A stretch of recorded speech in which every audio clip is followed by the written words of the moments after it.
que quieran consultar, algún temita, si no arrancamos con la teoría.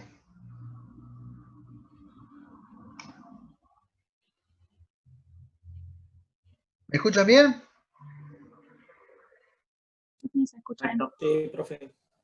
Sí, por lo menos acá Pablo se escucha bien, sí. Bueno, espera que todavía tenemos otra persona más que admitir. Vamos a esperar un segundito más. Y vamos Buenas a empezar. tardes. Hola, buenas tardes.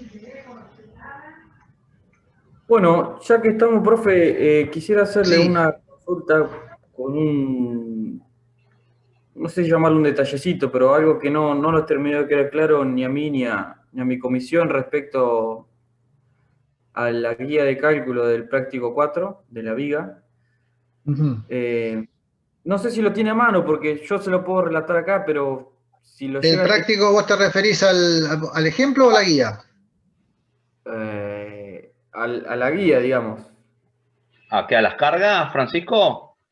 ¿Cómo, Marcelo? Disculpe. Con respecto a las cargas, Perdón, capaz que me expresé mal. Sí, es el ejemplo que se llama Guía a Cálculo Pretensado 20. Capaz que no fui claro cuando dije... sí, es la guía, sí, decime. Sí. Bueno, en uno de los pasos, que podría decir que es bastante inicial, habla el ítem 7 de verificaciones previas y discrimina lo que es comportamiento de estado de servicio y en rotura. Hace un pequeño cálculo al principio, que yo por lo que entiendo acá lo define como que está en servicio. El cálculo que se hace, más que un cálculo, es una verificación en donde lo que se verifica es que la tensión a la compresión admisible tiene que ser mayor o igual al delta M sobre W. Correcto. Bien, yo por lo que interpreto ese delta M es, por lo que interpreto y hasta hicimos las cuentas, son los momentos de la sobrecarga, tanto la Así de es. como la... Sí, sí, sí. Y el W, por lo que estuve viendo, era el inferior, creo. Es el momento resistente. En realidad, en teoría, digamos, tendrías que verificarlo tanto arriba como abajo. Vos lo que tenés que verificar es lo siguiente. Vos verificás eso, o sea, vos no entendés la verificación, digamos. O sea, ¿por qué se hace eso? Venía, hacía esta aclaración para hacer la consulta, porque Sí. en las diapositivas de la clase 8, la diapositiva 11, donde describe cómo procedemos con las 4 ecuaciones de resistencia de los materiales, Sí. en el segundo ítem de esa diapositiva 11 dice, la condición crítica es, por lo general, la cuarta, que esa es la que usted comentaba, que es la que a la que apunta Leonhardt, Sí, correcto.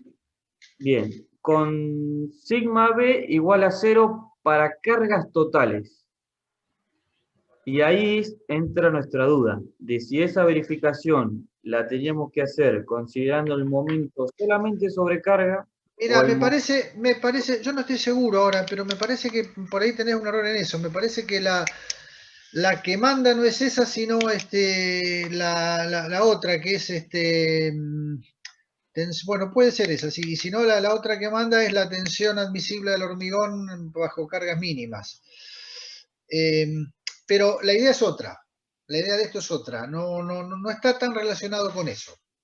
Vos pensás lo siguiente, que vos tenés bajo cargas mínimas, ¿sí? Un diagrama límite triangular, o sea que el diagrama de tensiones es un triángulo, cuyo valor inferior es la tensión admisible a compresión del hormigón y arriba es 0, ¿sí? Bien. ¿Estamos hasta ahí? Bien. Sí. Paréntesis. Nosotros nosotros asumimos, mejor dicho, Sí. de que íbamos a permitir tracción en nuestra viga. Bueno, si vos asumís que permitís tracción es exactamente igual el diagrama, nada más que vas a trabajar con el momento de descompresión. Bien. Y vas a tener que hacer una pequeña corrección en las tensiones admisibles. Perfecto. Perfecto. Pero, a ver, no importa esto. Vayamos al concepto de lo que estamos hablando, porque si no nos vamos a ir por las ramas y por ahí explicar algún detalle que por ahí cuando te aparezca la verificación en tu práctico lo podemos aclarar. Pero pensá lo siguiente, vos tenés un diagrama límite que es triangular, cuyo valor inferior es la tensión admisible del hormigón, ponele F'B y arriba es 0. ¿Estamos hasta ahí? Estamos. Sí. Y cuando actúan las cargas máximas, o sea, cuando pasás del momento mínimo al momento máximo, o sea, cuando actúa el delta M, cuando actúa la sobrecarga, el diagrama límite es triangular, pero es al revés. O sea, es un triángulo invertido, o sea, un triángulo invertido al primero, es decir, donde tenés un valor superior igual a F'B y un valor inferior igual a 0. ¿Sí? Bien, bien. Bueno, entonces, ¿esto qué quiere decir? Que cuando actúa delta M, la tensión inferior pasa de sigma prima B a 0. O sea, hay o de F prima B a 0. O hay un delta F, una variación de tensión que vale justamente F prima B. Porque es F prima B menos 0. ¿Sí? Bien. Y arriba, el delta M es exacta cosa, tiene el mismo valor absoluto. Claro. Pasa de 0 a F prima B. Entonces, por eso, cuando actúa el delta M, la tensión máxima que vos podés admitir arriba o abajo es justamente F'B. O sea, el delta de la tensión, Sí, sí. el delta F, es F'B tanto arriba como abajo. Y por eso haces esa verificación previa. Bien.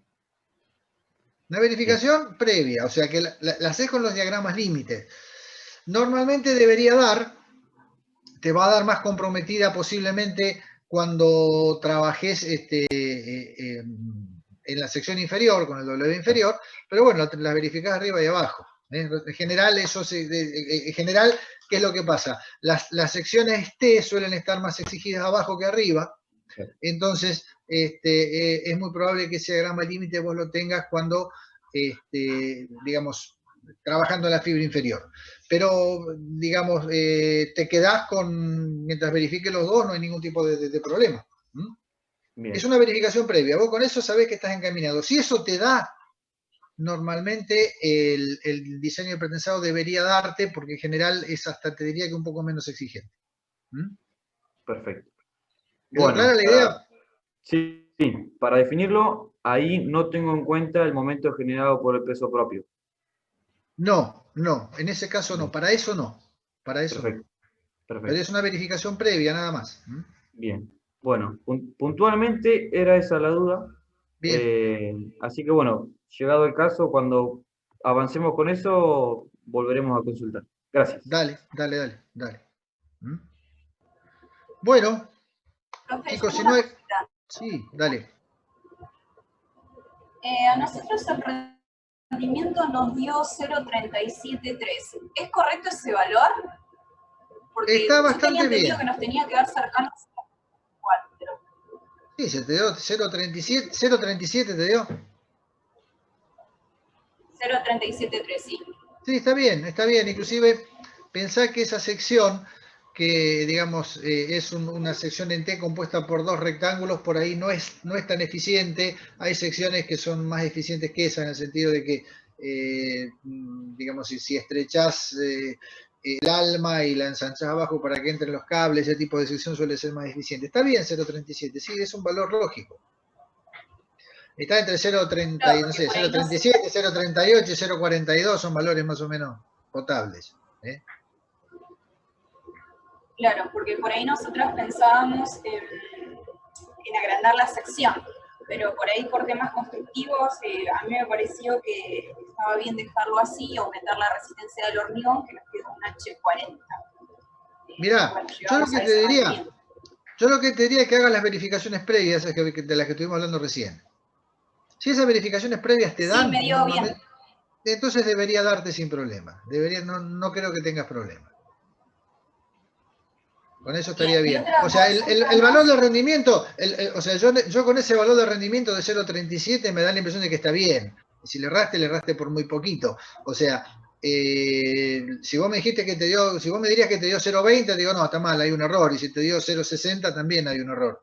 Pero dentro de ese valor no es nada Tampoco lo vas a mejorar mucho, por ahí aumentando un poco la altura capaz que lo mejorás, lo vas a mejorar, pero no demasiado. Bien. Y otra consulta más con respecto a la armadura de tesado. Tengo una duda en de dónde sacaron la tensión de tracción especificada para el acero de pretensado. Yo vi el catálogo de Asindar y los valores que puso el profe en la guía, no sé dónde la sacó, y después otro chico también mostró un chico que tampoco sé dónde lo sacó, y yo encontré el catálogo de Asindar y me decía que el FP último era de 1840 para cordones de 7 alambres de baja relajación, a una, sí, de 1840 megapascales. Pero no sé dónde sacaron ustedes el catálogo, o yo estoy viendo mal el catálogo de Asindar, no sé. Mirá, ¿Puedo compartir pantalla para mostrarles? No sé, Marcelo, a ver... Vos, sí, puede ser que sea otro valor, pero los que estás mencionando están bien. Por lo menos si no lo recuerdo mal, lo que vos estás mencionando que viste en los catálogos de Asindar, están bien lo que me estás mencionando.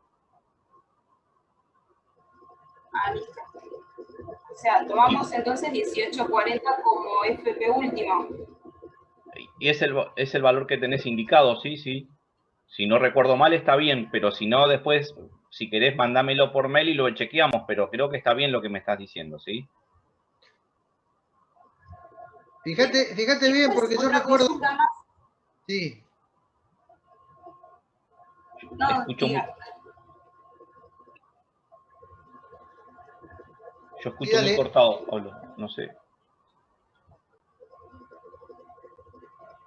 Hay otra consulta más con respecto al criterio para adoptar las vainas. Adopto 4 vainas debido a la base que tengo, que es de 0,40, porque no sé si me van a entrar más vainas. O sea, ¿cuál es el criterio para adoptar las vainas? Mirá, el criterio para adoptar las vainas es que te entren en la viga. O sea, en general, cuanto menos vainas puedas poner, mejor. Normalmente lo ideal sería poner 2, 3, hasta 4, pero las que entren. O sea, yo te diría que ya más de 4 vainas por ahí se te complica. No sé la altura de tu sección, ¿no? Pero ya viste 4 vainas, si la sección no es muy alta, se complica. Así que depende de la condición es que entren. O sea, que entren, digamos, y qué es lo que determina si entran o no entran, el tamaño de los anclajes que tenés que colocar en el extremo. Ok, listo, gracias. O sea, procuren tratar de diseñar entre 3 y 4 vainas como orientación, eso sería lo lógico. Sí, en general trabajamos sobre esos, con esas cantidades, sí.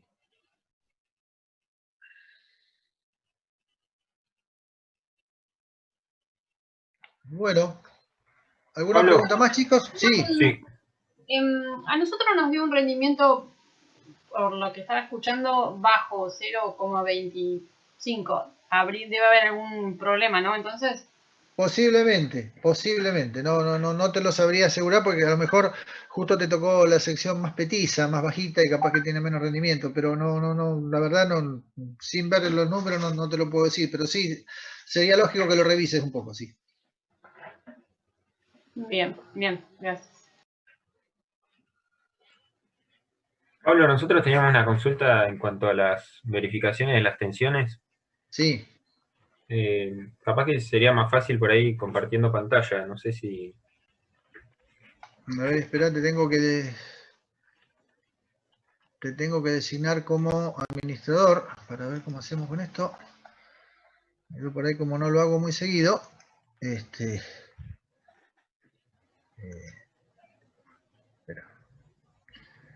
A ver si me deja, opciones avanzadas, opción compartir. Está bien, que dejen acá todos.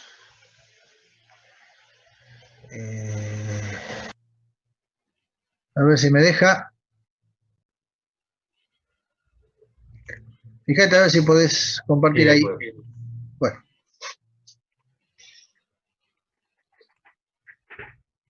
Bueno, nosotros lo hicimos, por ahí en la guía me parece que no estaba esta verificación, en la guía que mencionaba recién, está en el PDF que nos había pasado usted, Sí. el ejercicio. Lo que entendemos nosotros, por ahí los signos se los fuimos asignando nosotros, ya que la carga esta, que sería la del pretensado sobre el área, nos va a dar una compresión en toda la sección. Por eso Correcto. lo pusimos como positivo tanto en inferior y superior. Está bien. La carga por la excentricidad va a ser de compresión abajo y tracción en la zona superior.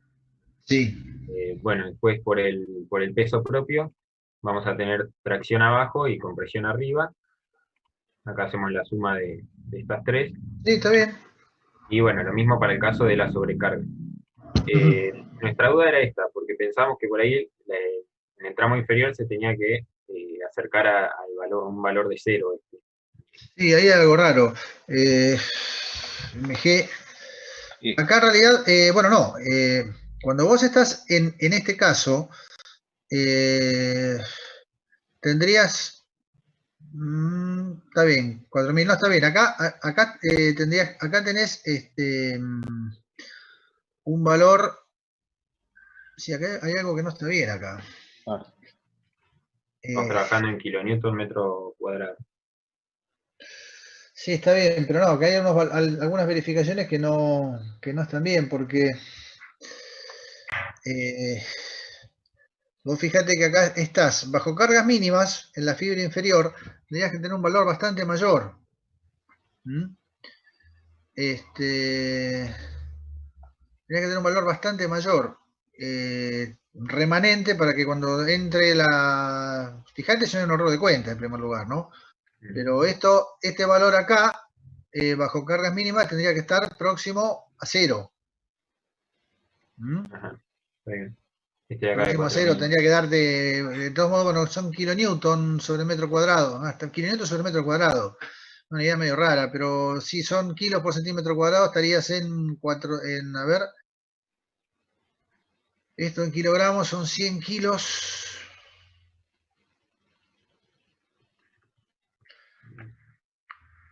Yo para hablar ¿qué son? 45 kilos esto. No, acá hay un problema. sí, No sé si está por las unidades o capaz que por las problema. unidades, Pablo, me Me parece. parece que tenés algún lío con las unidades, porque no me cierra. Bueno. La carga de pretensado de Kilonewton, 7.000 nos había dado. 7.000 kilonewton. 7.000 kilonewton. Son Es- 70 toneladas, digamos. mm, ¿Mm? Podría ser, 70 toneladas, está bien. Bueno, no sé ahora cómo es la sección de ustedes, pero podría ser. Pero fíjate, debe haber un lío con las unidades. Me parece que hay Bueno, algún error, revisalo bien, porque bueno. digamos, esto no te puede dar esto, o sea, definitivamente esto acá no puede ser. O sea, no puede ser una tracción tan grande acá. Lo que pasa es que kilonewton sobre metro cuadrado son, a ver, son 100 kilos dividido 10.000 centímetros cuadrados.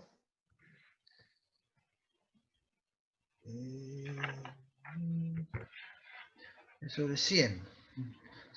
Estos serían 45 kilos acá, que es un poco.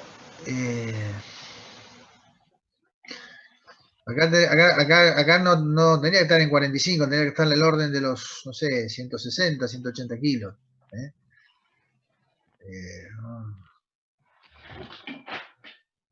Ahora, estos son 180 kilos, 140.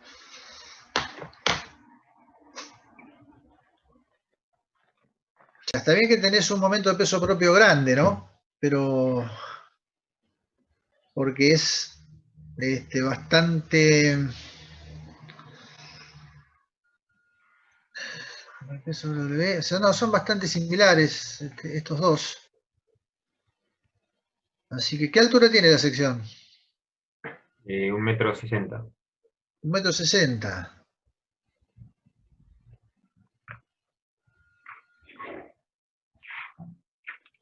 1,60 m. 16 metros. No, tendría que dar bien esto. Fíjate, yo me inclino porque no roban las cuentas. Revisalo de última, después lo mandás por Nos lo mail. mandá. Bueno, ¿Eh? sí, le Porque si pegamos no una vamos a mirada estar por las dudas. perdiendo mucho tiempo con esto y me parece que pero está bien la pregunta, pero bueno, hay algo acá que no está bien, no lo podemos dilucidar así rápido. ¿Eh? Bueno, perfecto. Revisate las cuentas y si no, mandalo por mail y lo Y miramos tranquilo. mandalo. ¿Eh? ¿Mm? Dale. Sí, igual lo vamos a volver a mirar. Era más que nada por ahí para ver si los signos que estábamos tomando estaban bien acá. Hay Después, algo bueno, que las no, cuentas hay algo que no funciona, ¿viste? No sabría decirte qué, pero hay algo que no funciona. ¿Eh? está bien. Después, otra duda que teníamos era la carga de pretensado que adoptamos. Eh, ¿Es conveniente que se acerque a la carga mínima geométrica o a la mínima a la que dé por una cuestión económica por ahí? No, vos tenés No. que tomar la mayor de las dos. Entre la mínima geométrica y la mínima, la mayor de las dos. Claro, sí. Y a Pero partir de ahí, como tiene que estar sí, comprendida entre esas dos y la carga máxima, no sabíamos qué valor tomar y bueno, lo aproximamos a las mínimas que daba. A la no. mínima Tenés que geométrica que fue la mayor. aproximarlo a la mínima geométrica. O sea, ¿cuál te da mayor, la mínima o la mínima geométrica? Sí, la mínima geométrica, la mínima mayor. Bueno, entonces tomá la mínima geométrica y si querés tomás un poquito más. Sí, está bien. Pero hasta ahí, ¿viste? O sea, podés tomar entre la mínima geométrica y la máxima la que vos quieras. A la máxima capaz que ni podés llegar a veces en determinadas circunstancias. Pero, digamos, de la mínima geométrica, toma un poquito más si querés, no sé, suponete un número redondo, por decirte algo. Sí, Y listo, ¿eh? O digamos, o después lo redondeás de acuerdo a lo que te permita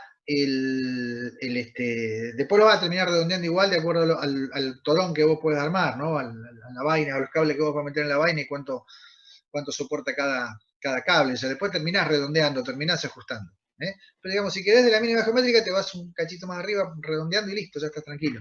¿Mm? bueno, perfecto. Bueno, Gracias. listo chicos, entonces. Si no hay más preguntas, arrancamos con la clase de hoy, ¿les parece?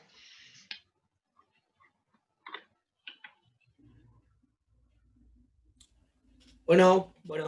Bueno, empiezo entonces. A ver acá tengo algo en el chat. Ah, listo, ya está esto. Están todos. Bueno, compartimos pantalla.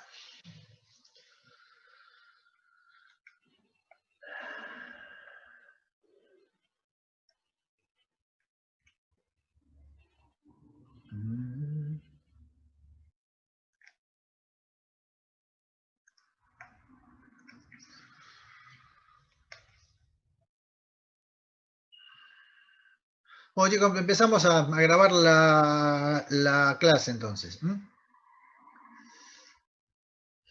Bueno, continuando entonces con lo que habíamos hablado la clase anterior, nos vamos a meter ahora un poquito a ver o hablar sobre el diseño por capacidad. Lo que habíamos visto en la clase anterior era básicamente el comportamiento de los materiales y habíamos llegado a ver que el hormigón armado como tal resistía bastante más que nuestros valores de diseño, obviamente incurriendo en deformaciones dentro de lo que sería el campo inelástico o el campo plástico.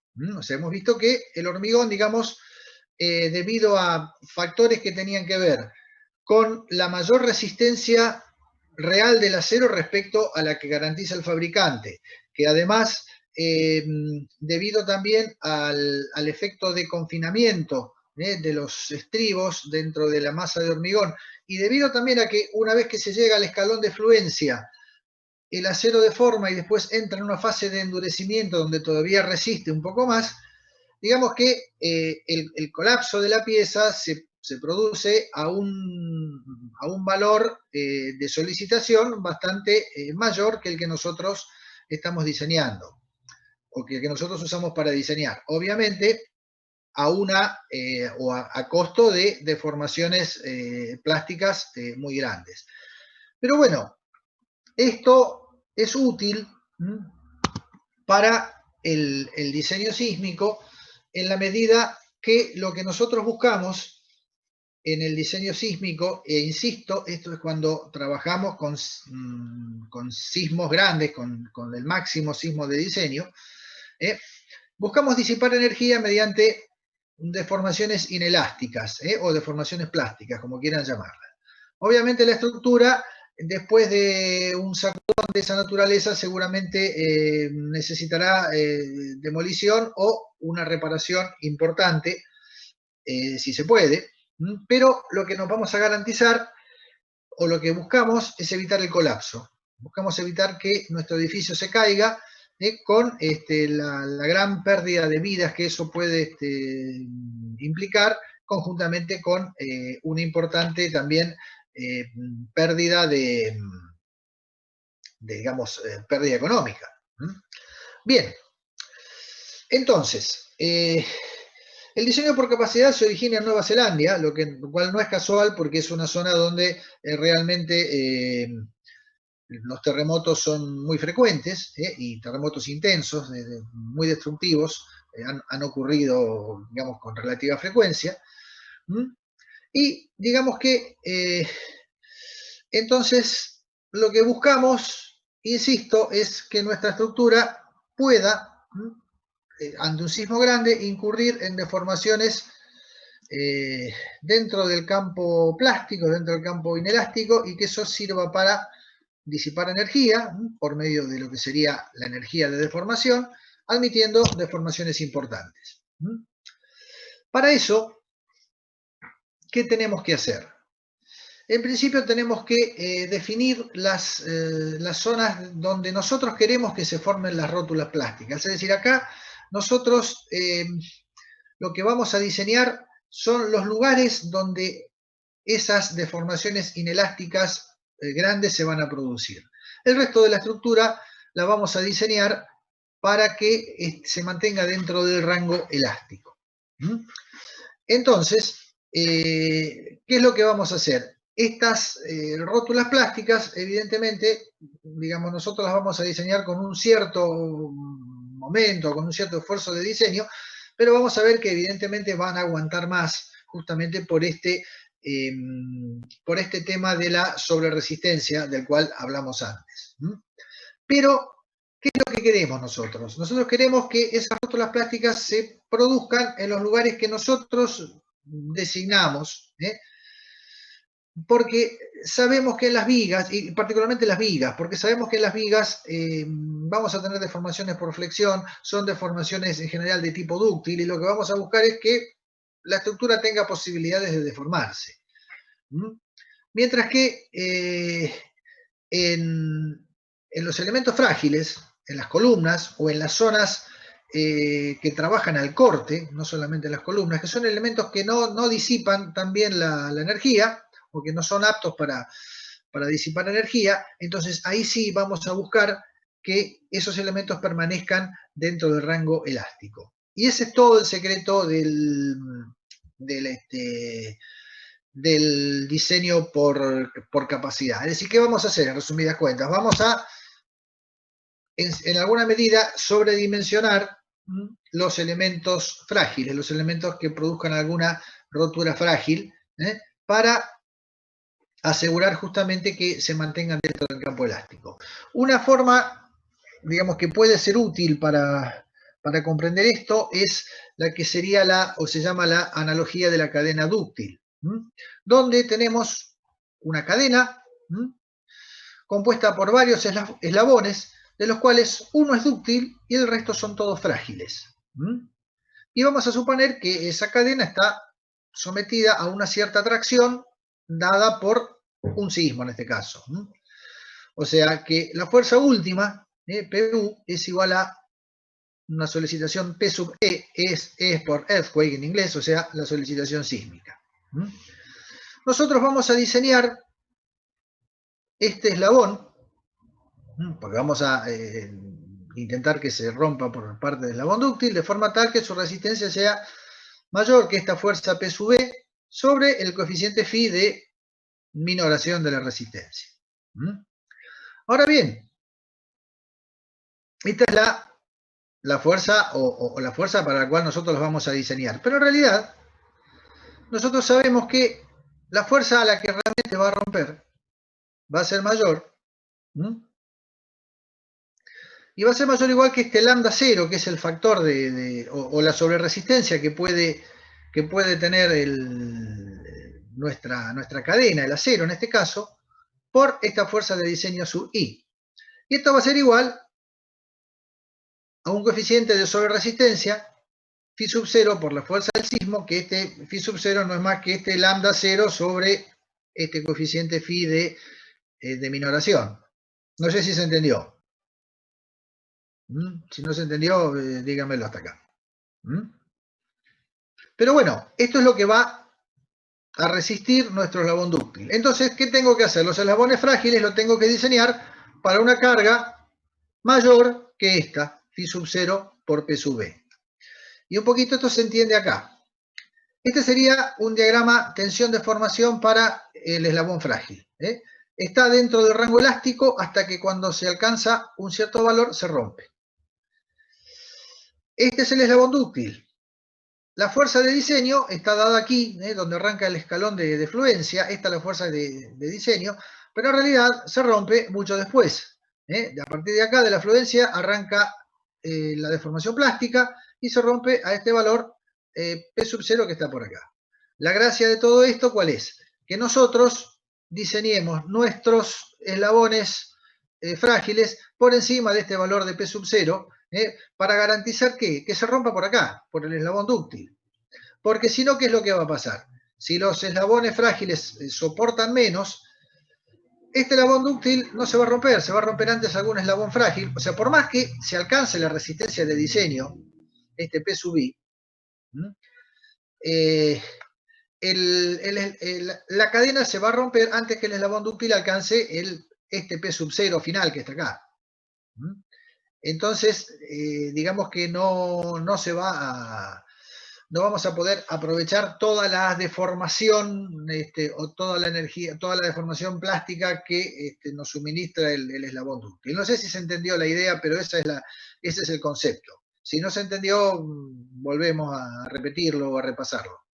¿Está claro?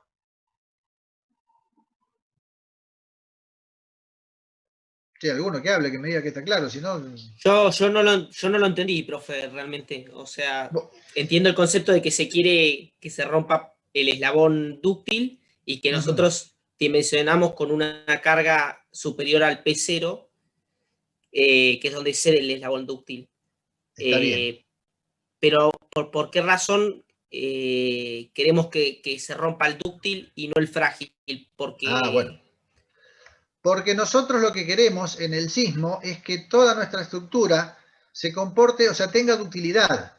¿Para qué? Para, digamos, permitir este tipo de deformación plástica que está acá, porque acá se disipa una gran cantidad de energía que está dada por el área que se contiene abajo de este diagrama.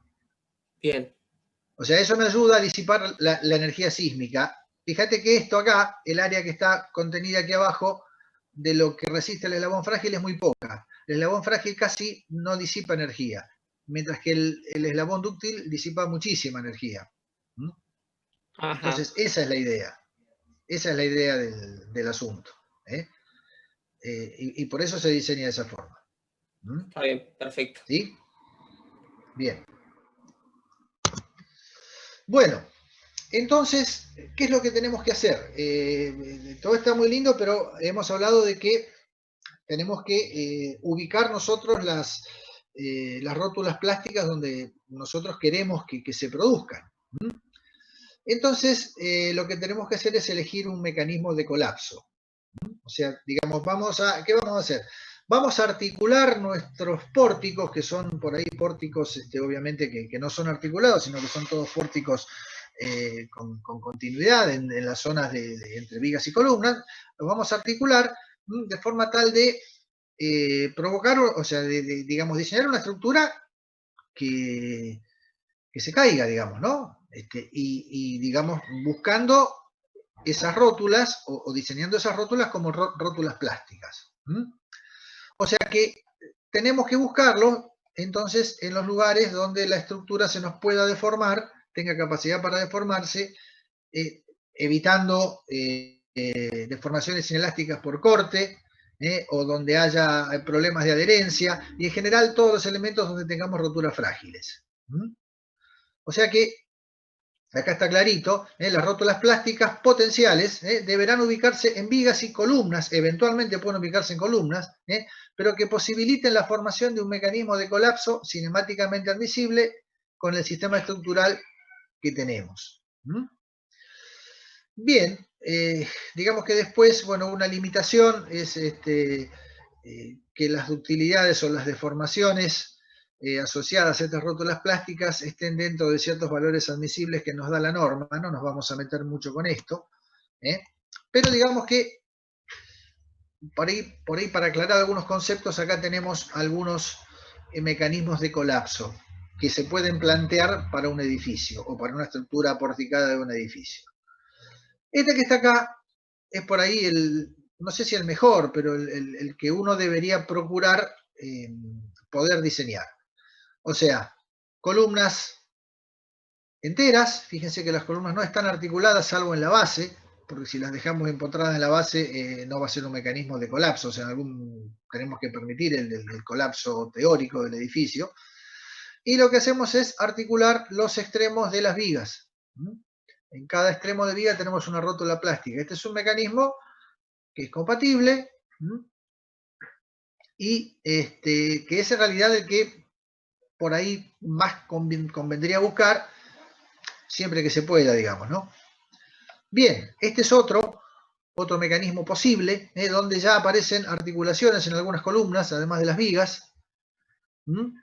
Es un mecanismo que es aceptable, pero por ahí no tan bueno como este, a efectos de garantizar deformaciones dúctiles. Esto es lo que hay que evitar. ¿Por qué? Porque acá estamos concentrando una deformación muy importante en la zona de columnas. Acá tenemos grandes deformaciones localizadas, o sea que este tipo de mecanismo hay que evitarlo. Este es otro mecanismo aceptable. Y estos son también aceptables con algunas limitaciones. Este no es el mejor, que digamos. Profe, porque, sí. ¿puede ser que se diseñe bajo un criterio de columna corta? En general no, es una cuestión que hay que evitar la columna corta. Al contrario. Porque justamente la columna corta provoca este tipo de defecto, que está acá, sería el diagrama C. Un diagrama evitable. Porque estás concentrando deformaciones acá. Esto, digamos, acá con deformaciones más parejas hasta arriba es aceptable, pero bueno, pero son más delicados siempre que esto. Este es el mejor, digamos, ¿no? Y hay que tratar de buscar este tipo de diagrama. Bueno, este otro es parecido a este otro. Bueno, acá hay algunas limitaciones que están dadas por estos valores de desplazamiento, pero digamos, esto simplemente es un ejemplo, esto es demostrativo, nada más no queremos ir mucho más lejos que esto, sino tratar de, en lo posible, buscar este tipo de diagrama. Bueno, eso por un lado en cuanto a los mecanismos de colapso. Y el otro aspecto que tiene el diseño por capacidad, y en cuanto a esto es interesante ver que, digamos que a partir de acá, el diseño es en cierto modo manual, ya dejamos de lado un poquito la computadora y el diseño se vuelve manual porque nosotros vamos a jugar un poquito con los momentos flectores que nos da el cálculo elástico original, el cálculo que nos arroja la computadora, ya sea por un método estático o por un método cinemático. Nosotros obtenemos ciertos esfuerzos, y esos esfuerzos elásticos los vamos a manipular un poco. O sea, vamos a hacer lo que se conoce como redistribución de momentos, que ustedes seguramente en hormigón armado lo han visto relacionado a la posibilidad de admitir algunas deformaciones plásticas en algunos nudos de las columnas, particularmente, o sea, en los encuentros vigas-columnas, y que se hace para tratar de mejorar la relación entre el momento positivo y el momento negativo. Y acá es más o menos lo mismo. Lo que se busca, ¿qué es? Digamos que en general en una cuestión sísmica, y pensemos siempre en los momentos que están ubicados en los extremos de las columnas, los momentos de las vigas, los momentos de empotramiento. Ahí vamos a tener, dependiendo del sentido de la fuerza sísmica, momentos tanto positivos como negativos, influenciados en mayor o menor medida por las cargas gravitatorias, pero bueno, pues tenemos momentos de ambos signos. Entonces, ¿qué es lo que debemos tratar? De ajustar esos momentos, de modificarlos, de forma tal que los momentos positivos y negativos sean lo más parecidos posibles. No necesariamente iguales. Vamos a ver que en general vamos a permitir que los momentos negativos sean un poquito mayores que los positivos, pero sí buscar que en determinado momento, particularmente en los cantos en la zona de los cantos de las columnas, estos momentos sean lo más iguales posibles. ¿Para qué? Para buscar armaduras simétricas. Buscar en lo posible armaduras simétricas en esas secciones. ¿Por qué? Y porque el sismo, digamos, nos va a inducir solicitaciones de tipo alternativa. El sismo va rápidamente para un lado y para el otro, entonces, digamos que vamos a mejorar bastante el comportamiento. Por un lado, digamos que vamos a reducir el momento absoluto, el momento total de diseño. Y vamos a, digamos, igualar los momentos críticos en secciones de viga. O sea, ¿cuál es la otra idea? Digamos, igualar los momentos de las vigas a uno y otro lado de una columna. ¿Para qué? Para que la armadura de un lado y del otro sea la misma, para que nos dé la misma cantidad de armadura. Por otro lado, la normativa en general, y el CIRSOC en particular, limita o indica que en las zonas de rótula plástica, el momento positivo o la resistencia en las zonas de momento positivo tiene que ser mayor o igual que el 50% del momento negativo. Entonces, por lo menos garantizar que esto ocurra, tener un momento positivo importante del orden del momento negativo, justamente para eso, para poder asegurar esto, porque si esto no ocurre, mínimamente vamos a tener que disponer una armadura que resista el 50% del momento negativo y vamos a estar derrochando armadura. Y en general, digamos que va a permitir esto también reducir un poquito los esfuerzos de demanda en ciertas columnas críticas. O sea, lo que hacemos es tratar de igualar, en resumidas cuentas. Bueno, pero obviamente esta redistribución de momentos tampoco se puede hacer en forma totalmente arbitraria. O sea, tenemos que respetar el equilibrio. O sea, nosotros vamos a tener una estructura que bajo el cálculo estático o bajo los momentos y las solicitaciones que nosotros obtuvimos con el cálculo estático está en equilibrio, y cuando nosotros redistribuimos los momentos vamos a tener que obtener una estructura que también está en equilibrio. O sea, el equilibrio se tiene que mantener para las acciones gravitatorias y sísmicas, tanto antes como después de la redistribución de los momentos.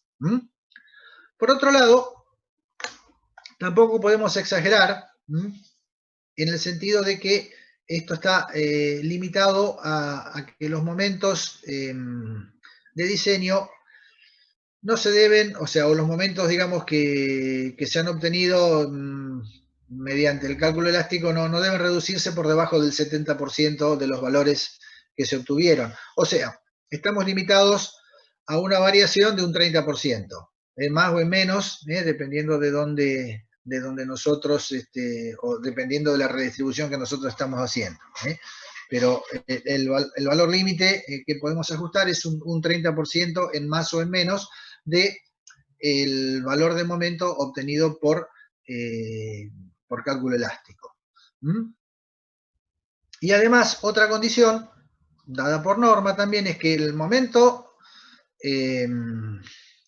de flexión redistribuido no debe exceder el 30% del máximo absoluto obtenido por el análisis elástico. O sea que ahí tenemos algunas limitaciones importantes. O sea, cuando hablamos de momento de flexión redistribuido, estamos hablando de la variación de momentos. Tampoco tiene que exceder el 30% del máximo absoluto. Bueno, acá tenemos un pórtico de 3 tramos. Por ahí el dibujo es un poquitito confuso, así que vamos a tratar de aclarar lo que es lo que pasa. Este es un pórtico en principio que está con los esfuerzos obtenidos bajo un análisis elástico, ¿sí? Y tenemos los diagramas de momento flector, que combinan cargas gravitatorias con cargas sísmicas, y tenemos los momentos en las columnas. Y está cortado en estos puntitos acá, donde justamente el momento de las columnas es nulo. Entonces lo único que tenemos en estos puntos es el esfuerzo de corte. Además, lo que vamos a asumir es que este valor de L', o sea, todo lo que está, digamos, con el subíndice prima es lo que está, no es un subíndice, sino un sobreíndice prima, es todo lo que está por encima del dintel, de las vigas, y lo que no tiene este superíndice es lo que está por debajo. Entonces vamos a asumir que este valor de L'1 más el valor de L1, en general L'(I), pues son todas iguales las luces, o sea que estas luces L'1 igual a L'2 son todas iguales, y que la suma de las dos es igual a un cierto valor de LC, que no es más que la longitud de la columna. Esto ocurre prácticamente siempre, así que o sea, si no sería un pórtico medio raro, que igual se podría en todo caso redistribuir, pero bueno, esto es lo normal que ocurra. Así que esto es lo que tenemos originalmente. Entonces, ¿qué es lo que pasa? En estos puntos donde tenemos esfuerzo de corte, nosotros tenemos, por un lado, un esfuerzo de corte superior, otro inferior, y tenemos la fuerza sísmica actuando a la altura del dintel. Evidentemente, esta fuerza sísmica, conjuntamente con estos dos esfuerzos de corte, tiene que estar en equilibrio, que es la ecuación que tenemos acá. O sea, el esfuerzo de corte por arriba, más la fuerza sísmica, más el esfuerzo de corte por abajo, todos con su signo, ¿a qué tiene que ser igual? Vamos para atrás. A la sumatoria de todos estos esfuerzos de corte parciales, que la suma de estos 4 esfuerzos es este de acá arriba, más, con su valor absoluto, la fuerza sísmica que actúa a la altura del dintel, y compensado también con este esfuerzo abajo, que no es más que la suma de estos otros. O sea, digamos que la fuerza cortante por piso se tiene que conservar. O sea, ¿cuánto? Antes y después de la distribución, la suma de los esfuerzos de corte, digamos parciales, de cada columna tiene que ser igual a la que, o sea, a este valor que tiene que ser el mismo antes y después de la distribución. O sea, la distribución de los momentos puede llevar a que estos esfuerzos cortantes, sub I, en cada columna se cambien, pero la suma de esos esfuerzos cortantes, tanto arriba como abajo, tiene que ser constante.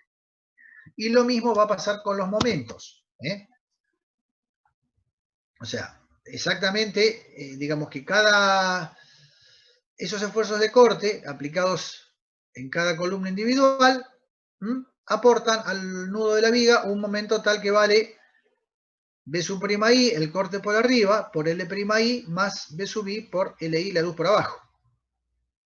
Ahora bien, si yo introduzco una variación de momento en ese nudo, que la llamo ΔMI, esto va a implicar necesariamente una variación del esfuerzo de corte, que va a estar dada por esta expresión. O sea, el ΔMI sobre la suma de la luz superior e inferior, o sea, directamente igual a LC, que es como la habíamos definido, la luz o la altura de la columna. Bien. como el corte es constante, evidentemente la sumatoria de estos delta MI también va a tener que ser 0. Vayamos para atrás. Si el delta BI o la suma de estos delta BI es 0, la suma de esto también va a tener que ser 0. Entonces, digamos que sumando el momento original más la variación de momento introducida en el nudo con la redistribución, la suma extendida a todos los nudos tiene que ser constante. O sea que, en resumidas cuentas, ¿qué quiere decir? Yo puedo cambiar los momentos en los extremos de las vigas, pero la suma de todos los momentos extremos es constante. Que es un poquito lo que tenemos acá, o sea, en la figura que nosotros tenemos, fíjense, esto es la suma de todos los momentos en las vigas. Vamos acá. Es la suma de todos estos momentos. M12 más M21, que es este, más M23, que es este de aquí, más M32, más M34, más M43, eso es un valor constante, antes y después de la distribución. Y que va a ser igual también a la suma de los momentos en los nudos, inducidos por las columnas. ¿Por qué? Porque los nudos también van a estar en equilibrio, antes y después de la redistribución. O sea que eso es lo que tenemos que respetar. Más allá de eso, la redistribución se puede hacer con los límites que hemos visto como más nos guste. De hecho, si ustedes ven, hay un ejemplo, digamos, del uso del reglamento CIRSOC, donde está desarrollado un cálculo completo de un edificio. Lo que ocurre es que, digamos, la determinación de las fuerzas sísmicas está determinada o hecha con la normativa anterior, con el otro CIRSOC, porque todavía el nuevo que vimos nosotros no estaba aprobado, pero bueno, todo el desarrollo sí está hecho, el desarrollo y el diseño de las armaduras sí está hecho con la normativa nueva. Y bueno, y ahí hay un ejemplo donde utiliza un cierto sistema de prorrateo para redistribuir los momentos, pero en general, digamos, mientras respetemos nosotros las condiciones de equilibrio y no irnos más allá del 30% que nos limita la norma, podemos básicamente manejarnos dentro de los límites que nosotros queramos. Obviamente siempre buscando la igualdad. La otra condición... Profe, sí. Antes Sí, que sí. siga, a ver si entendí bien. Por ejemplo, en esta imagen, yo acá estoy viendo que tengo un momento, había dicho que acá los momentos positivos son los de abajo, ¿no? Sí, tal cual, sí. Bien, entonces yo acá estoy viendo que tengo mayor momento positivo en la primer viga, por ejemplo, que momento negativo. Entonces, ¿yo qué debería? ¿Aumentar un 30% en mi momento negativo y disminuir un 30% el momento positivo para hacer esta redistribución de momentos? No, vos lo que podés hacer... Mirá, ahora vamos a ver un pequeño ejemplo y te va a quedar un poquito más claro qué es lo que podés hacer. Bueno, no, O sea, pero siga. digamos, ten en cuenta que ese valor del 30% es un límite. Ajá. No necesariamente tenés que llegar a ese valor. Vos lo que tenés que tratar es de igualar los momentos. Mirá, de igualar los momentos en lo posible. Momentos negativos, o sea, momentos positivos con momentos negativos. O sea, simplemente el valor extremo, no necesariamente lo que pasa en el medio de la viga.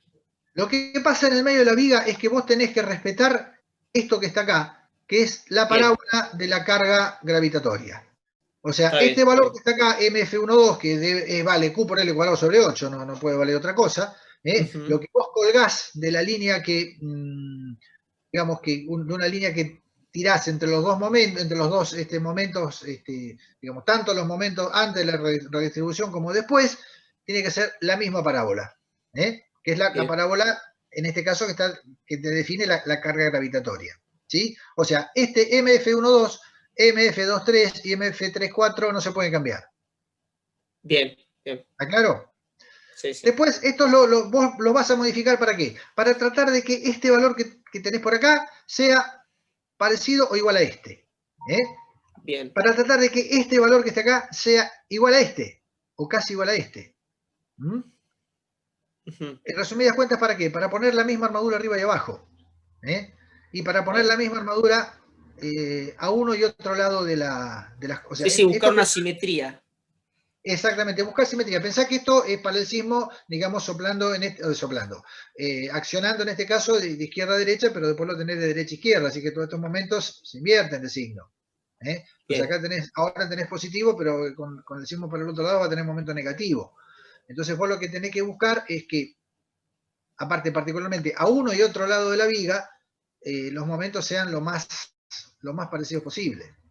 Sí, sí, cuando se invierta el sentido de la fuerza F, la armadura que antes actuaba para el sentido inverso pueda cubrir el valor cuando se invierta. Sí, sí, sí. Tal cual, sí, se busca simetría. Se busca simetría. Pero te digo, si tenés dentro todo, tenés cierta libertad para jugar como vos quieras. Acá tenemos un pequeño ejemplito. Ahora lo vamos a ver después de esta diapositiva. Bien, una forma que se puede hacer, digamos, ¿cómo puedo hacer la distribución? Si yo, digamos, lo que hago es cambiar solamente los momentos en el nudo. Vamos para acá. Si yo cambio los momentos acá en el nudo, yo tengo los momentos acá, este nudo está en equilibrio. Si yo cambio los momentos en los nudos, y nada más que en los nudos, de forma tal de que que el nudo siga en equilibrio, listo, no hay más nada que hacer. Los esfuerzos de corte, estos no van a requerir modificación, porque voy a tener los nudos equilibrados nuevamente. Pero si lo que voy haciendo es distribuir los momentos a lo largo de las vigas, que en realidad es lo que en general voy a hacer, esto es muy raro que solamente opere sobre un nudo, sino que voy a más bien operar en toda la viga continua. Bueno, en ese caso voy a tener que redistribuir, además del momento, los esfuerzos de corte, lo cual no tiene mayor problema tampoco.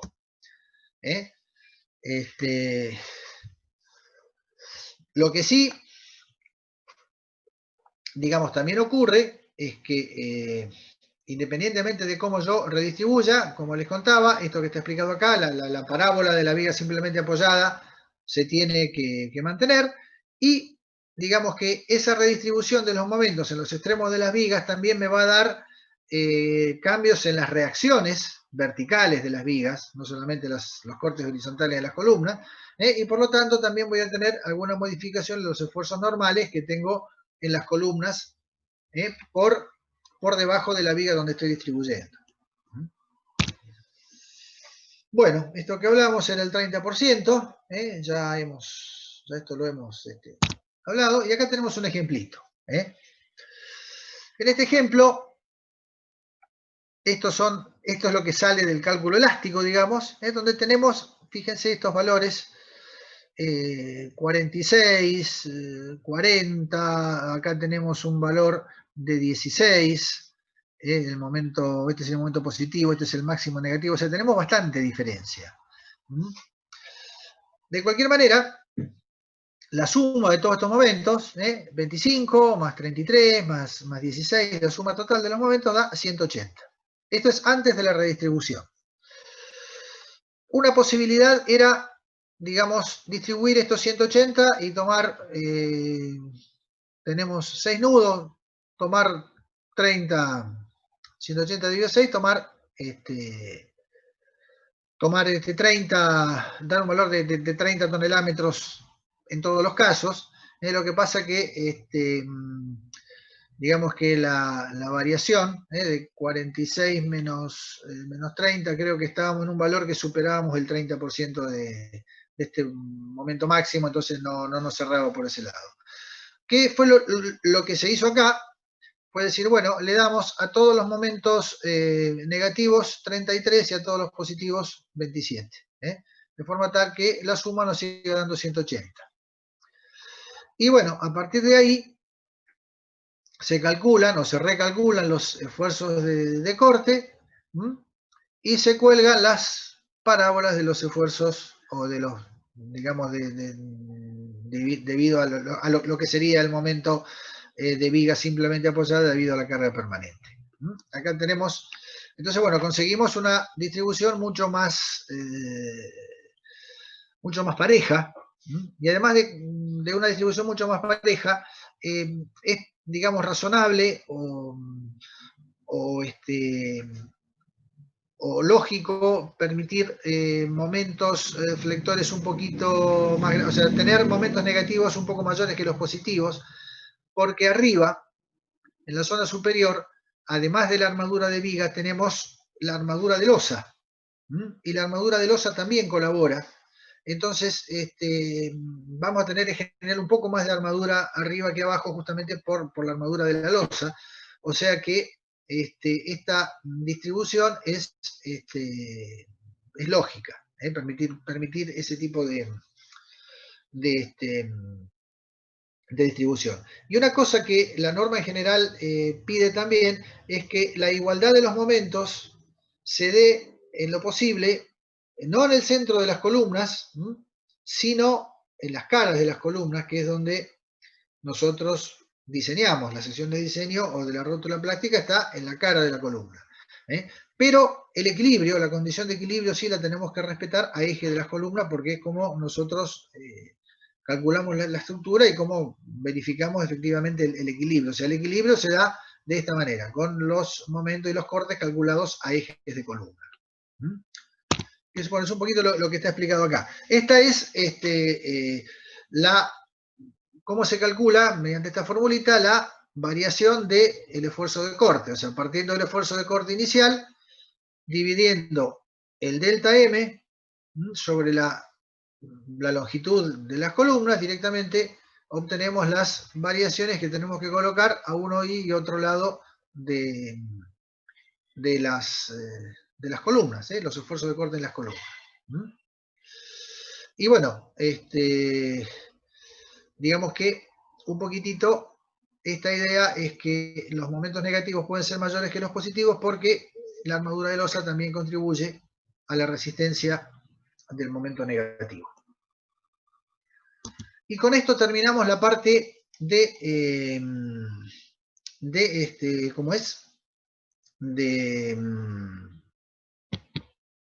diseño por capacidad, o la introducción al diseño por capacidad, pero me parece que vamos a continuar un poquito. No sé, ¿están cansados? ¿Tienen ganas de seguir un poco más? Porque la idea es, además de esto, permitirles también o ver un poquito cómo continuamos con el diseño de las vigas. Porque nosotros hasta ahora, con esa redistribución de momentos, lo que hemos hecho es obtener ahora sí los esfuerzos de diseño. Pero bueno, ahora que tenemos los esfuerzos de diseño, ¿qué es lo que tenemos que hacer? Tenemos que diseñar la viga. ¿Alguna pregunta hasta acá? No, profe, está claro. ¿Se ve la pantalla? Sí, profe, se ve. Aclaraciones, dice un power. Ah, no, pará, entonces, porque yo quiero, me sale que está en pausa, a ver si podemos salir de acá. Vamos a dejar de compartir y volver a compartir. Ahora sí. Bueno. Entonces, acá vamos a ver un poquito cómo diseñamos las vigas, en base a los esfuerzos de diseño que nosotros obtuvimos con esa redistribución. ¿Quedó claro todo hasta acá? ¿Quedó claro alguna pregunta? Porque digamos, aparte... Bueno, listo, seguimos entonces. Entonces, bueno, con esos valores de diseño, en principio lo que vamos a hacer es diseñar las vigas. Vamos a hablar un poquito de cómo diseñamos las vigas y después más adelante veremos cómo diseñamos las columnas y cómo diseñamos los nudos de pórtico. Digamos que en la viga vamos a tener lo que nos va a interesar principalmente es ver cómo diseñamos las rótulas plásticas. Las secciones críticas, llamadas secciones críticas, son las llamadas secciones de rótulas plásticas. Y en principio, digamos que el dimensionado no tiene ninguna cosa diferente, y se usa el reglamento SIRSOC 201 que ustedes ya conocen, donde el momento último vale, o se diseña, digamos, para un momento último igual a un factor de reducción de resistencia por el momento nominal que resiste la viga. Hasta acá no hay ninguna cosa rara, esto ya es algo que conocen. Y estas son las pautas de dimensionado a flexión según SIRSOC 201, que son las mismas que vieron en hormigón armado, no tienen ninguna diferencia. Lo que pasa es que acá, digamos, lo que tenemos que determinar es, dentro de lo posible, cuánto más va a resistir o cuál es la sobreresistencia de esas rótulas plásticas. Cuánto aguanta nuestra sección por encima de ese valor de diseño que nosotros hemos determinado.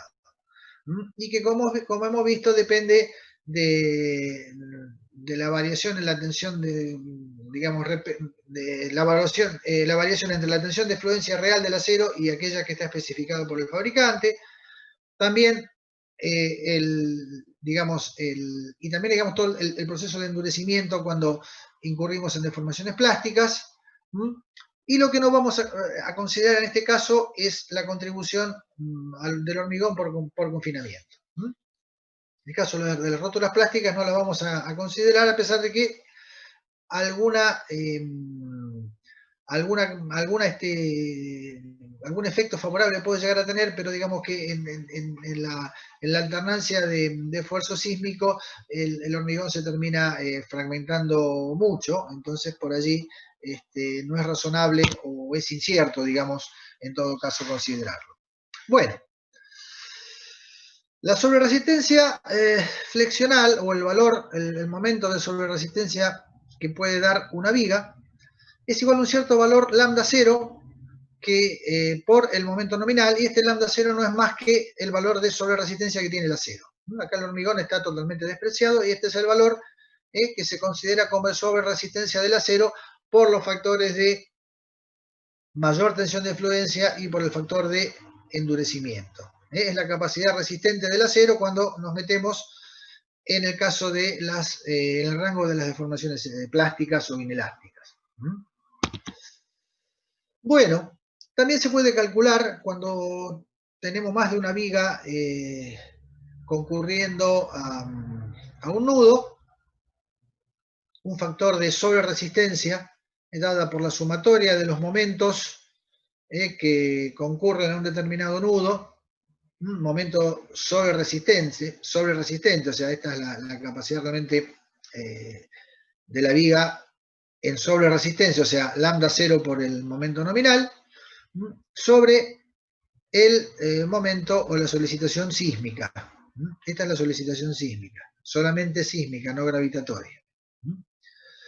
Y esto, bueno, esta sobreresistencia se extiende a valores o a uno y otro lado del nudo. Bien,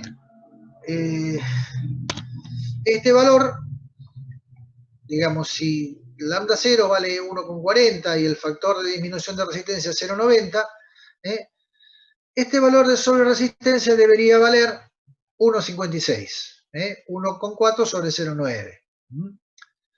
Lo que ocurre que, bueno, esto no siempre es así porque a veces por una cuestión práctica o por una cuestión de disponer de diámetros comerciales de armadura, esto puede modificarse ligeramente.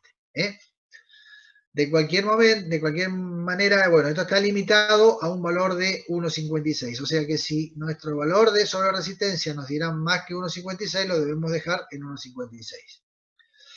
Y la capacidad resistente a flexión de la viga, insisto, estamos en una situación de rango inelástico y donde ya el hormigón prácticamente no colabora.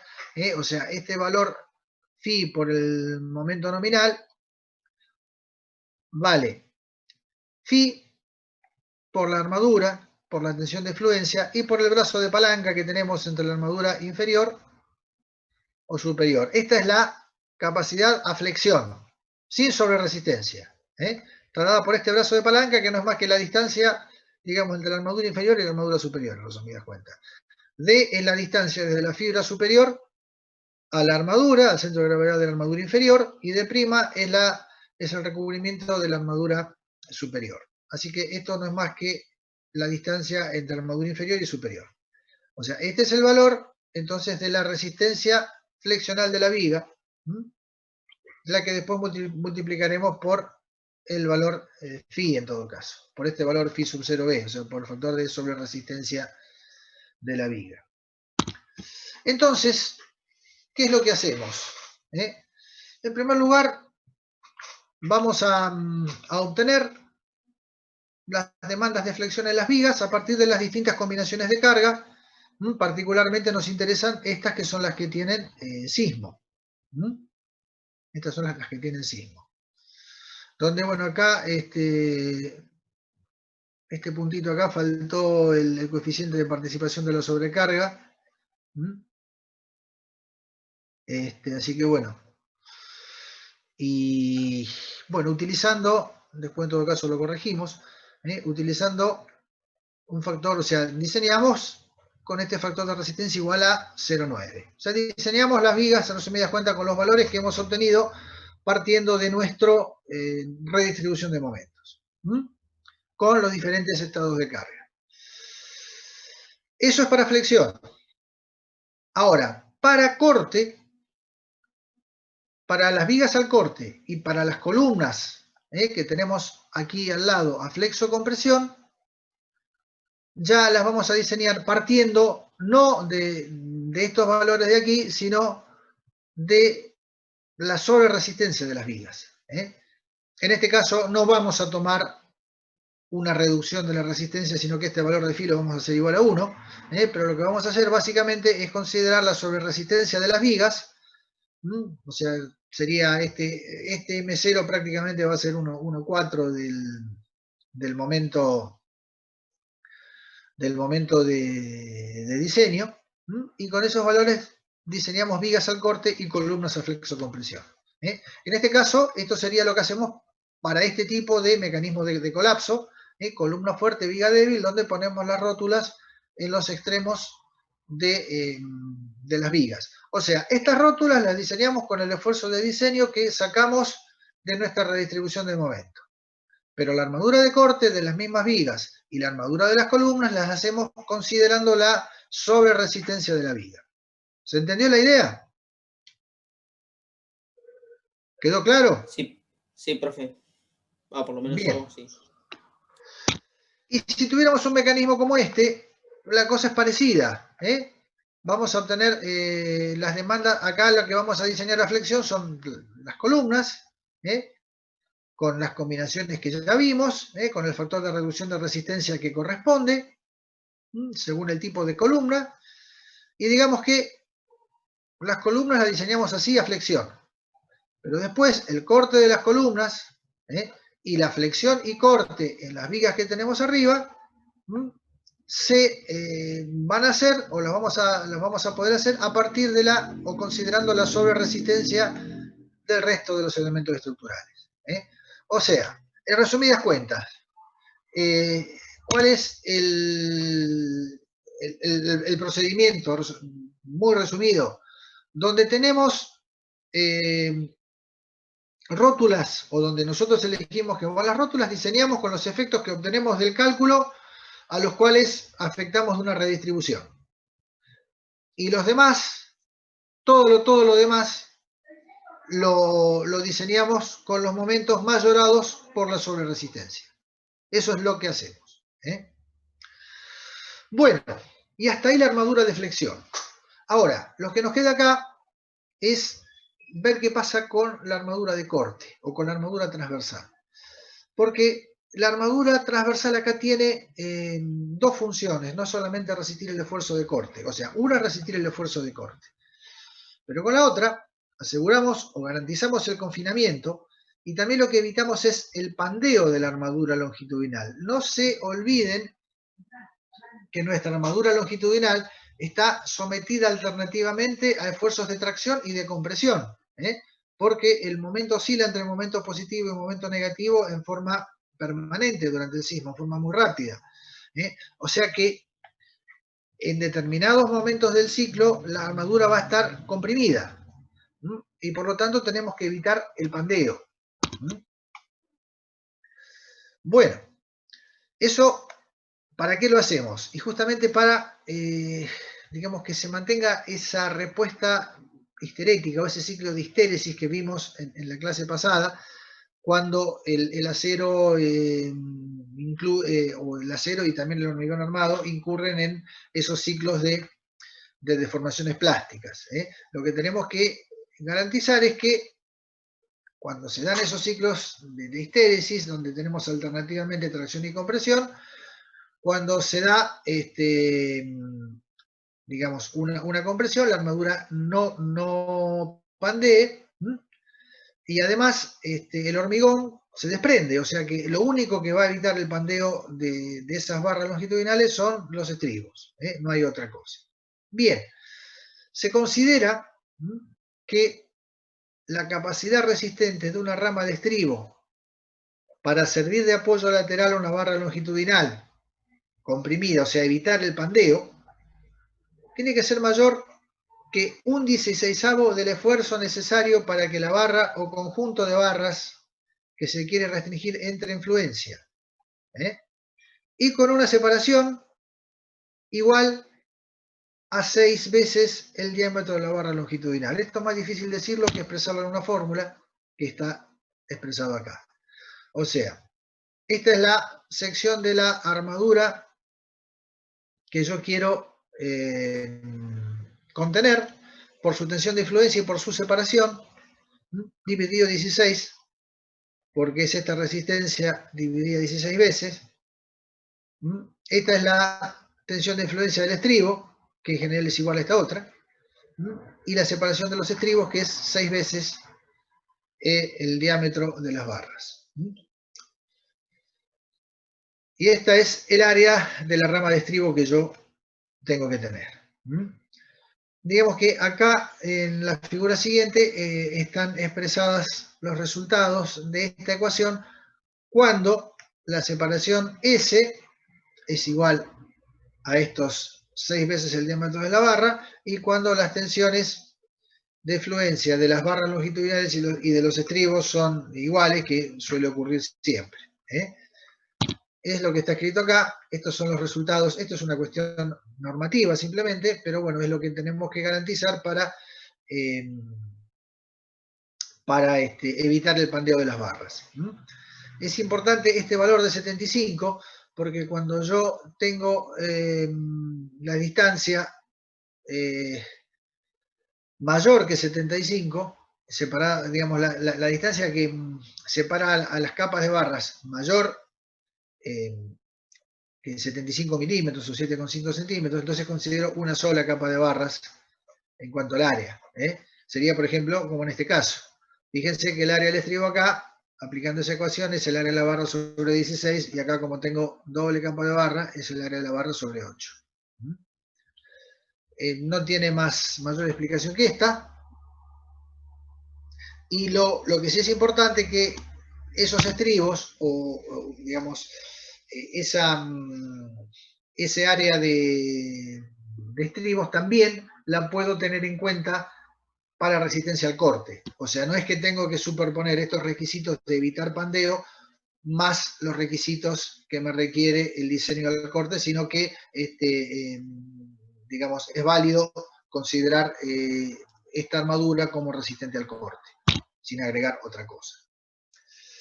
Bueno, entonces, tenemos ya dimensionada la armadura de flexión, hemos establecido condiciones para evitar el pandeo de las barras longitudinales, lo que queda es por determinar el esfuerzo de corte. En el esfuerzo de corte, acá sí tenemos que trabajar con esfuerzos mayurados, ya que las roturas por corte son generalmente frágiles. Son roturas frágiles, roturas bruscas, que es la que no queremos evitar. O sea que la resistencia nominal al corte acá va a estar dada o determinada en la medida que se pueda desarrollar la sobreresistencia en las rótulas prácticas de la viga. Y como dijimos hace un rato, cuando trabajamos con este diseño con esfuerzos mayorados, cuando consideramos la sobreresistencia, no se considera una disminución de la resistencia porque sería aumentar todavía innecesariamente más la armadura. El esfuerzo de corte de diseño se determina de esta manera, como el esfuerzo gravitatorio, o sea, este es el esfuerzo de las cargas gravitatorias, este es el esfuerzo sísmico, o sea, que está dado, el esfuerzo de corte sísmico que está dado por los momentos, digamos, de sobreresistencia a un extremo y a otro de la viga, dividido la luz de la viga, o sea, momento, este sería el esfuerzo de corte más los momentos sobreresistentes a uno y otro lado. Esto acá sería, acá no sería B, perdón, esto tiene algunos errores, ¿no? Acá no sería un M, sino que sería el esfuerzo de corte, esto sería una B corta, el esfuerzo de corte provocado por el sismo mayorado. Y en este caso, para diseñar la armadura de corte, no considero la contribución del hormigón. Considero que en la rótula plástica el hormigón está totalmente disgregado y no colabora. O sea que todo el corte de diseño lo voy a tener que tomar con el acero. Acá lo tenemos por ahí explicado mejor. Estos son los esfuerzos sísmicos mayorados, que determinan este esfuerzo de corte, que es B sub 0. No M como estaba en el, por favor corríjanlo eso, cuando reciban yo voy a tratar de corregirlo cuando lo suba en los PDF. Este es el esfuerzo de corte provocado por el sismo, donde los momentos ya están mayorados, o sea, considerando la sobreresistencia. Dividida la luz entre ejes, obtenemos el esfuerzo de corte provocado por el sismo. Este es el gravitatorio, Q por L sobre 2, no tiene mayor misterio que este. Y la suma de los dos nos da el esfuerzo de diseño, que lo vamos a, por ahí, tener en cuenta en la cara de las columnas. Estos son los esfuerzos de diseño que vamos a considerar para el corte. Bueno, más allá de eso, la armadura de corte va a estar dada totalmente o la tenemos que... o sea, no hay resistencia al hormigón, todo el corte lo tenemos que tomar con el acero, y se establece una límite para una tensión de corte, dada por el corte de diseño sobre B por D, estas son las dimensiones de la viga, se establecen estas limitaciones. ¿Para qué? Para evitar por allí una falla prematura de compresión en el alma de la viga, antes que la armadura por estribos llegue a la fluencia. Eso es lo que se busca, o sea, se limita el esfuerzo de corte en cierto modo, y la armadura por estribos se calcula con toda esta tensión de corte. Esta es una fórmula típica, no tiene mayor misterio, es la misma que se usa siempre. Así que tomamos todo el esfuerzo de corte con estribos. Bien. A su vez, se puede producir también un deslizamiento en la zona de esfuerzos de corte, que también es una falla brusca. Y en ese caso hay otra limitación para esa tensión de corte, de forma tal de evitar el deslizamiento, en este caso son de barras longitudinales ese deslizamiento. Si este valor se excede, si supera este valor, hay que colocar una armadura diagonal dentro del alma en una o dos direcciones para resistir este esfuerzo que está dado aquí, esta expresión, donde este valor de R está dada por la reversibilidad o alternancia de los esfuerzos de corte. Signo negativo porque siempre uno es positivo y otro es negativo. y digamos que este valor, B sub de I, este valor de diseño de la diagonal, se calcula solamente cuando R está entre estos dos valores. Y lo que se hace, una disposición típica es esta, ya sea que tengamos un esfuerzo de corte predominantemente hacia abajo o esfuerzos de corte alternativos en los cuales se colocan este tipo de armaduras. Bien, esta es la forma de diseñar la armadura, con este esfuerzo, este es el esfuerzo de armadura diagonal, directamente. Bueno, que en realidad está dada por este esfuerzo de diseño aquí, ¿sí? Bien. Esto es lo que ocurre cuando tenemos una rotura de nudo, viga columna, una falla general brusca, una falla de tipo frágil, que es lo que en general tratamos de evitar. Fíjense que acá no hay grandes deformaciones, sino que hay una rotura frágil con fisuras diagonales importantes.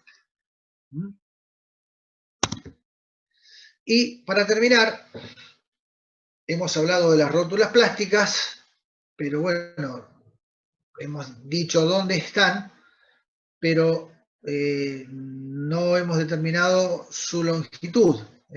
O sea, dije, bueno, la rótula plástica está acá, está en el extremo de la viga, pero bueno, ¿cuánto vale? ¿Hasta dónde llega la rótula plástica? Estimativamente hasta un valor de 2H. O sea que, digamos, moviendo 2 veces la altura a partir de las caras de columna, si las rótulas plásticas están justamente acá, contra las columnas, en ese caso, esta es la zona que diseño como rótula plástica. Si por algún motivo tengo que ubicar la rótula plástica, o digamos mi diagrama de colapso me exige colocar la rótula plástica en el medio de la viga, en algún lugar del tramo, bueno, desde ese punto tomo 2H para cada lado, y lo armo como rótula plástica también. En el resto de la viga lo armo como una sección normal, o sea, donde en general tendré los esfuerzos mayorados, porque ahí no voy a querer rótulas plásticas ni que la viga se incurra en el rango plástico, digamos. Bueno, si por algún motivo, que a veces ocurre, tengo que alejar las rótulas plásticas de las caras de las columnas, tengo también estas disposiciones de hasta dónde puedo alejarme y cómo tomar la longitud de las rótulas plásticas en esos lugares. Eso está dado principalmente cuando por ahí es complicado anclar armaduras. O sea, digamos que en estas clases nosotros no vamos a hablar de las disposiciones de armadura, eso se lo voy a dejar para que ustedes lo miren, porque es bastante específico. Es por ahí lo que nos va a faltar desarrollar, pero bueno, eso lo tendrán que mirar ustedes en el reglamento. O sea, solo estamos dando algunas pautas muy escuetas acá de algunas disposiciones de armado, pero después hay un montón de armaduras mínimas, de forma de los ganchos, un montón de cosas que eso lo dejo para que ustedes lo miren directamente. Pero bueno, tengan en cuenta siempre que... Sí. Perdón, Pablo, en un supuesto cuestionario nos tendríamos que poner a mirar esto para un cuestionario, lo del reglamento, lo que decís. No, los cuestionarios o todas las cosas que nosotros podemos llegar a preguntar están relacionadas con lo que damos en clase, no va más allá que esto. Pero bueno, si alguna vez tienen ustedes la necesidad de un diseño sísmico, van a tener también que meterse en esa parte del reglamento que nosotros, bueno, no la vamos a tratar acá. Pero sí es importante que tengan en cuenta, y por eso hablamos a veces que hay que alejar las rótulas de las columnas, porque trabajamos en general con disposiciones de armadura muy densas. Las armaduras son muy pesadas, de diámetros muy grandes, al punto que En algunos casos, las disposiciones de la norma han sido criticadas justamente porque llevan a diseños de armaduras tan densas que a veces hasta es difícil colar el hormigón. Así que bueno, justamente hay que tener en cuenta esas cuestiones. Bien, y la otra que nos queda, entonces, porque hasta ahora hemos hablado de corte en zonas de rótula. Bueno, en las zonas que no son de rótula, que podemos... Sí. En caso de que un nudo quede con armaduras muy densas sí. y se llene con pasta cementicia y no con tanto agregado grueso, hay una disminución de la resistencia. Mirá, posiblemente sí. Lo que pasa es que, a ver, se trata de evitar, son cosas que se tratan de evitar. A veces los resultados de los cálculos y de la aplicación de los reglamentos conducen a eso. Entonces lo que tendrás que hacer en ese caso es tratar de diseñar algún hormigón con agregados más chicos o algún método hormigonado que te permita colarlo. Claro. Obviamente que si tenés algún percance, seguramente alguna disminución de la resistencia vas a tener. Pero bueno, lo que hay que tratar es que no pase. No te puedo decir eso. Perfecto. Gracias. Bueno, y finalmente entonces en las zonas normales donde no tenemos rótula, en donde suponemos que el hormigón no se va a fragmentar tanto, bueno, en ese caso sí vamos a considerar una resistencia o una colaboración del hormigón al corte, que está dada por este valor, por la tensión del corte,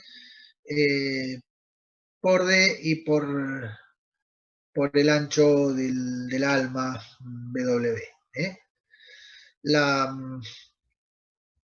Donde esta tensión de corte B sub B está dada por esta expresión que está aquí. Esto es lo que colabora a resumidas cuentas del hormigón. Y lo que no nos da el hormigón lo tomamos con acero, como hemos trabajado en hormigón armado siempre. Obviamente, fíjense que trabajamos con esfuerzos mayorados, con un valor del coeficiente de reducción de resistencia igual a 1. O sea, estamos trabajando con esfuerzos mayores. Pero también estamos trabajando en general, en salvo que diseñemos las rótulas por ahí en el centro de la viga, en general estamos trabajando, si nos mantuvimos en un esquema lógico con rótulas plásticas en los extremos de la viga, ahí es también donde tenemos los mayores esfuerzos de corte. Así que esto que podría ser una zona central de la viga, estos esfuerzos de corte van a ser un poquito menores que los que tenemos, o menores que los máximos, digamos, en todo caso, ¿no? No vamos a tener los valores máximos de diseño de corte. Y esto es lo que queda, más o menos con un detalle de lo que sería el detalle de alguna armadura de vigas, donde fíjense que en la zona de rótulas tenemos una densificación importante de armadura de estribos, justamente para evitar el pandeo de las armaduras, buscando también confinamiento, y en la zona de rótulas, o sea, fuera de la zona de rótulas, la cosa, por ahí, si bien los esfuerzos de diseño son mayores, la cosa es más tranquila en cuanto a que tenemos menos estribos, y en general, acá los momentos también son menores, porque los momentos máximos los tenemos en valor absoluto, en general están en los apoyos, así que estas zonas centrales son un poquito más tranquilas desde el punto de vista de la densificación de armaduras, digamos, en cuanto al cálculo, ¿no? Son zonas de diseño más aliviadas. Y bueno, con esto terminamos la clase de hoy, así que en principio dejamos de compartir pantalla. Listo, hemos parado la grabación. Así que, bueno, no sé si hay alguna otra cosa que quieran preguntar, no sé si quedó claro todo esto. Son todas cosas nuevas. Como han visto por ahí, las mismas diapositivas tienen algunos pequeños errores de nomenclatura que voy a tratar de subsanarlos antes de subir los PDF. Pero bueno, es un tema que por ahí es un poco engorroso, pero no pierdan de vista que en resumidas cuentas lo que estamos haciendo es diseñar con los valores que nos da el cálculo las zonas de rótula y las zonas que no son rótula o las mismas rótulas pero al corte las diseñamos con los esfuerzos mayorados teniendo en cuenta la sobreresistencia. No es más que eso. Lo que pasa que, bueno, como han visto, el hecho de tener que meter, el hecho, digamos, de tener que hacer una redistribución de momentos nos lleva también a tener un tema de que todo el proceso es artesanal, es un proceso manual, no lo podemos hacer por computadora. O sea, podemos hacer algunas cuestiones por computadora, pero evidentemente es un proceso que nos hace meter mano dentro de la estructura y por ahí también es lo, no sé si lo negativo, pero en cierto modo es lo que conspira contra la rapidez del cálculo que podemos realizar, o que inclusive otras normas que son diferentes, por ahí no trabajan tanto con estas redistribuciones y permiten diseños un poco más directos. Pero bueno, esto es lo que tenemos. No sé si está claro, si quieren preguntar algo.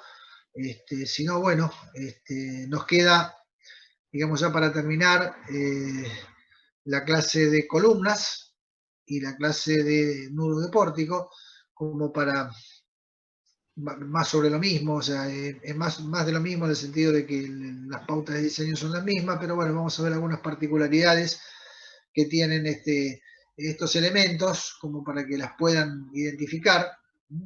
Por ahí todo el rollo es un poco complejo, pero ya les digo, no pierdan de vista qué es lo que estamos haciendo, que es mayorar los esfuerzos en las zonas donde queremos comportamiento elástico, o sea, ahí, y para, digamos, considerar o tener en cuenta, para permitir el desarrollo de la sobreresistencia en las rótulas plásticas y permitir el desarrollo de las deformaciones plásticas, que son las que disipan energía, en nuestro caso. Bueno, no sé si queda alguna pregunta, chicos. Si no, ha sido bastante por hoy, me parece. No, profe, se entendió todo bien. Sí, son Por mi cosas parte no, nuevas, profe. como mencionó, pero bueno, hay que ponerse. Bueno, sí, insisto, este es el primer año que la estamos dando, pero me parecía que, bueno, dejarlo solamente en el cálculo de los esfuerzos no era lógico, había que, por lo menos que tengan una noción de cómo se trabaja. Por supuesto que siempre después van a tener que ir al reglamento, lo van a tener que leer, lo van a tener que conocer, o sea, con esto solo por ahí no alcanza, pero sí para que tengan una idea bastante clara de cómo se trabaja. De todos modos, bueno, yo porque tengo por ahí dando vueltas algunos ejemplos también de trabajo. Bueno, está este ejemplo del CIRSOC y hay otro más también, son bastante extensos, pero bueno, dan una idea de cómo trabajar. La forma a veces de exponer los resultados o la metodología de trabajos es bastante compleja. La forma de realizar la distribución la redistribución de momentos, para ahí, bueno, más en toda una serie de prorrateos que por ahí es un poquito confuso, pero bueno, son formas en las que se puede trabajar. Pero bueno, como ven, no es una cuestión sencilla tampoco hacer un diseño sísmico completo, ¿no? O sea, lleva evidentemente mucho más trabajo por todas estas cuestiones que un diseño bajo cargas verticales o inclusive bajo cargas de viento, donde no tenemos todas estas cuestiones de las deformaciones plásticas y de la ductilidad de la estructura. Una cuestión por ahí que no les comenté es que la redistribución de momentos puede, y en cierto modo, que es lo que hace es a lo mejor provocar que cuando actúa el sismo, un extremo de la viga a lo mejor entre en fluencia un poco antes de lo que correspondería con el cálculo elástico y otro lo haga un poquito después. Pero la ductilidad total de la estructura es la misma. O sea, lo que saco de un lado lo pongo del otro, pero en resumidas cuentas lo que resiste el conjunto y lo que deforma el conjunto es lo mismo. Y por eso es que se permiten también este tipo de redistribuciones. Bueno, chicos, de mi parte nada más. No sé si tienen si no hay ninguna pregunta, nos vemos el jueves. Pablo, una consulta rápida le hago. ¿Usted tiene fechas de los exámenes que quedan? No, nos queda un solo cuestionario, que va a ser después de que termine de dar la parte teórica, nos ponemos de acuerdo cuando a usted le venga bien, no hay drama. ¿Y después del cuestionario quedaría algo más o solo es eso? No, bueno, después vamos a ver qué hacemos, porque la verdad que no lo tengo muy claro todavía de cómo podemos llegar a evaluarlos para el tema de algún examen final, o no sé si podremos tomar algún coloquio o algo, pero bueno, primero para eso tiene que tener todo cocinado, tener listos los trabajos prácticos. Esto va a ser no sé si podremos llegar a eso, ojalá podamos hacerlo, pero no, me gustaría, pero no lo veo un poquito complicado. Bueno, profe, igual de última, en todo caso, se hablará después cuando ya lo tengamos todo más concreto, los temas y los Correcto, trabajos mirá. prácticos ya resueltos. Por eso, la idea, ¿Para qué apurarnos? la idea por ahora es que ustedes entiendan esto, que lo cursen, que cursen la materia. Para nosotros también es la primera vez, no estamos acostumbrados a un dictado virtual, y realmente el proceso, en realidad el proceso de dictado virtual por ahí no es tan complicado, yo no lo noto tan complicado, pero lo que sí para nosotros es muy difícil es poder evaluarlos. Poder evaluarlos es realmente muy complicado, porque los elementos que tenemos no son tan simples, o sea, por ahí el evaluarlos por medio de un cuestionario como nosotros hacemos para una cursada, por ahí me parece un poquito limitado, ¿no? Como evaluación, o sea, es interesante, inclusive en la medida que uno pueda tomar examen oral, por ahí es interesante charlar con ustedes y ver realmente, indagar un poquito más qué es lo que conocen y qué es lo que no conocen. Pero bueno, un poquito esas son las condiciones con las que tenemos que adaptarnos todos. No es una cuestión, insisto, acá estamos todos metidos en una situación donde podemos cometer errores, donde nos podemos equivocar. Esto es nuevo para ustedes y para nosotros también. Por supuesto que quedan un montón de cosas útiles, ¿no? Porque acá yo calculo que aunque se vuelva a la presencialidad, no vamos a dictar las clases de la misma manera. O sea, creo que todo este entorno virtual nos ha provisto de un montón de herramientas que son buenas, y que es interesante que se puedan aprovechar. Entonces, calculo, bueno, que no sé, en algún momento llegaremos a un mix entre una cosa y otra. Pero bueno, el tema de la evaluación particularmente es difícil, y no es que no queramos dar una respuesta ahora, sino que no nos ponemos de acuerdo con nosotros mismos, ¿no? Ni siquiera entre Marcelo y yo, ¿no? Ni yo me pongo de acuerdo ni conmigo mismo a lo que quiero hacer, o lo que... Esa es la realidad, todavía no tenemos muy claro cómo hacerlo. Así que bueno, nada, eso es todo. Perdón, Pablo, que te consulto. No alcancé a escuchar, ¿están hablando de la promoción?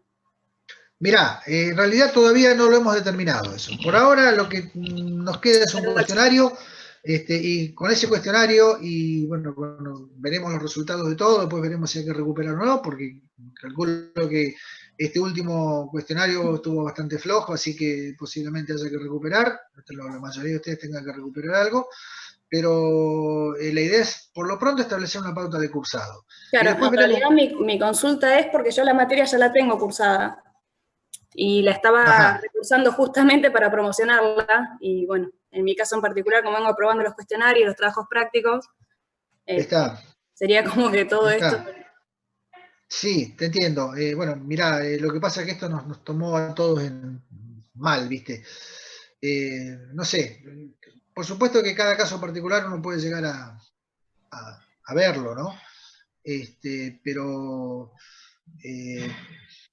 por ahora, insisto, la posibilidad de tomarte un examen final es medio compleja para nosotros, para poder implementarlo. Obviamente que algo vamos a tener que hacer. Algo, sí. Así que alguna, porque evidentemente veremos o que la promocionen, o no sé, alguna vuelta le vamos a dar o le vamos a encontrar para que bueno, si está, que puedan promocionarse, promocionará, no sé, todavía no les quiero decir ni que sí ni que no. En realidad la respuesta todavía no está. Bien, bueno. Bueno, perfecto, profe. Bueno, profe, hasta luego. Bueno, chicos, nos vemos el jueves, entonces ahí sí vénganse con la parte práctica. Yo calculo que la teoría nos lleve este martes y el otro, porque bueno, la clase de columna es un poco más larga, después la otra, la de nudos, es cortita, es como uno de estos dos temas que vimos hoy, se serán unas 20 diapositivas, así que eso va a ir rápido, pero bueno, ahí estaremos, veremos cómo lo podemos manejar, pero no nos va a llevar más de 2 semanas terminar con toda la teoría, y bueno, a partir de ahí haremos el cuestionario y después seguimos. Así que métanle pila a la parte práctica. Buenísimo. Perfecto, Hasta el profe. jueves. Bueno, Bueno, listo, nos vemos el profe. jueves. Chao. Chao, chicos, hasta el jueves. Chau. Chao. Hasta el jueves. Hasta el jueves. Chao, hasta el jueves.